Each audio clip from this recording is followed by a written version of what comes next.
Good morning, guys. Welcome to Eagles Talk from Delco. I'm your host, JT. I want to give a huge shout out to my guy, Philly Notion, for bringing me on this platform last night. Um, Big Play Slay. I really enjoyed talking to you guys last night. It was a whole lot of fun. I was a little overhyped through the whole video, but man, I really do appreciate it. And hopefully, we could do more stuff like that in the future. Um, Preseason is over, guys. All the fringe players, the bubble guys, on the roster, got the one last opportunity to make their case to join the team. I pretty much saw everything I expected to see last night. Um, the standouts from last night, Joe Flacco. I mean, assuming that may have, calmed everybody's, uneasiness about the way he performed against the Patriots. But it's like I said, guys, he's going to be our number two quarterback. I thought, he responded well last night. Everybody came to play last night. Our boy, JJ Arcega-Whiteside, with a nice touchdown catch. Elijah Holyfield, looked good running the football last night. And it's just the things that you would expect to see. So now, what we're waiting on now is the final cut down date. And guys, the way I see it, just to go through it quickly, I Hurts, Flacco are 1 and 2 quarterbacks. The running backs, um, obviously Miles Sanders, Boston Scott, Kenneth Gainwell. Now the last spot is interesting. Did Elijah Holyfield, show enough to maybe, warrant consideration to get that fourth spot over Jordan Howard? Um, I don't know. All I know is I like the way he ran last night. Like I said, the kid gave it his all. I mean, I was always intrigued by him, since we got him in 2019. So that's just one of those things. I guess we're just gonna have to wait, see what happens. Now to the wide receivers, JJ, Mr. All World Camp, JJ Arcega-Whiteside, I think is going to be on the team. I mean, it's just Travis Fulgham. I mean, he had a really tough play late in the game where he caught the ball and had it stripped and ended up going to the end zone for a touchback. I think this might be it for Travis. If he goes on waivers and goes unclaimed, maybe they bring him back to the practice squad. But I think if it's between those two, I think JJ has it. The top three receivers we know, Devontae, Jalen Rieger, and Quez Watkins are definitely our top three. And as I said, on Philly Notions channel, I think Greg Ward is definitely a lock for the team. So that's it for our wide receivers. John Hightower, listen, hopefully we can waive him and get him through on the practice squad because I don't want to give up on him, but it's just not enough spots, and he apparently hasn't done enough to warrant a spot. Tight end, well, like Zach Ertz, Dallas Goddard, and I'm going to go out on a limb here. I'm going to say Jack Stahl makes it over Richard Rodgers. Now, like I said, Richard Rodgers is a nice player, veteran, tight end who's, done well when called upon, when we needed him. But I think, he hasn't been great though, this training camp. And I think Jack Stahl, they're gonna pull a rabbit out the hat and just keep Jack Stahl over Richard Rodgers. Now I think Tyree Jackson is definitely going to be here. He isn't going anywhere. Again, that's a project that, they've invested in. They're not gonna let Tyree Jackson just go off somewhere and let another team reap the rewards off the work that the Eagles already started. So we can expect him to be here as well. Offensive line, our top five, Lane Johnson, Brandon Brooks, Jason Kelsey, Isaac Seumalo, and Big J, Jordan Mailata, our starting strong five. You know, that says it all for itself. Those guys stay healthy. I think that's the key to the season for the offense. Um, like I said, I think they could be a top 5 to 7 offensive line if those five guys stay healthy. We got reliable backups. Jack Driscoll. You know, Andre Dillard. I think he's going to be. I know there's a lot of speculation. Should he take up a roster spot? And I say yes, absolutely. He should be here. And you can't unhinge, from the fact that he was a first round pick There's nothing wrong with having a, former first round pick, as the backup, you know. Landon Dickerson, I'm assuming is going to start the season on PUP. He hasn't practiced, hasn't done anything. It wouldn't surprise me if we didn't see him at all this year.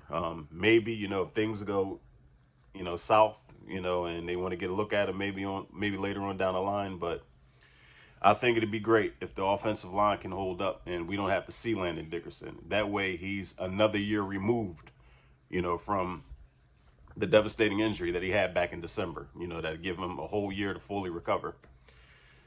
So that it takes us over to the defense. We know what our defensive line is. Fletcher Cox, Javon Hargrave, Josh Sweat, Brandon Graham, Derek Barnett, Ryan Kerrigan. That is a strong, strong, strong defensive front. And then I honestly think that T.Y. McGill, along with the third round rookie, Milton Williams, who is an absolute beast. I think those are going to be our top backups. Hassan Ridgeway, I just haven't seen anything. He was good, a year or so ago when you got him, but he was hurt a lot, and I just don't see it. You know, Marlon Tuilupi, I hate saying that. I butcher his name. I hate saying it, but the guy we got out of USC, he had a nice game last night, but I don't think he's made enough of a push to warrant a roster spot. And another guy, Roquan Williams. I think these guys are all practice squad guys. The linebackers, well, we know Eric Wilson, is going to be starting in the middle. Alex Singleton is going to be starting right next to him. So then what happens with the rest of them? Davion Taylor, well, because of the third round pick, will be here. Now, we did hear at the beginning of camp that, he looked really good. He looked fast, but he has a calf injury. Those calf injuries are really tricky. And, we don't know when he's going to be back. Another guy like TJ Edwards, I think, is going to make this team. Sean Bradley is going to make the team. I thought Patrick Johnson, I know in Philly Notion's video, I called him Patrick Robinson because, like I said, I was so hyped up. But I thought he had a chance. He actually got kind of dinged up last night, but I think he got back in the game. But I wonder, if he sneaks on the roster. Jacoby Stevenson, the LSU safety turned linebacker, well, he's been hurt and hasn't practiced. So I don't think they keep a guy just on, projection when he hasn't been out there to earn it. So I wonder. I think Patrick Johnson might get that last linebacker spot. The cornerbacks. Well, we see how brutal it could be beyond Slay and Nelson. Michael Jacquet, God bless his heart, but boy, he looked lost last night. Zach McPherson, I always thought, even coming in before I even seen the lick, oh, this is going to take at least a year for him to really get a feel for what being in the NFL is all about. I got to tell you guys, I'm not comfortable with the depth at, cornerback. We know who the top three are. Like I said, Slay, Maddox, and Avonte Maddox in the slot. But guys, it gets really, really murky after that. Like I said, definitely not feeling that. I'm wondering if, cut down day, maybe a corner shakes loose off another team. Hopefully they, investigate that. And I really do think we need another corner. Now, if you think I sound worried about the corners, let's get to the safeties. Anthony Harris, a very solid veteran. I'm cool with him. But I don't see McLeod starting. He hasn't done anything yet. So the question is, who starts opposite Anthony Harris? We heard Andrew Adams, who started off on a COVID list.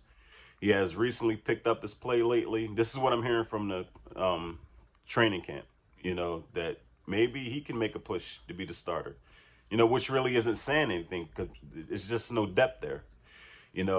Marcus Epps, just a guy.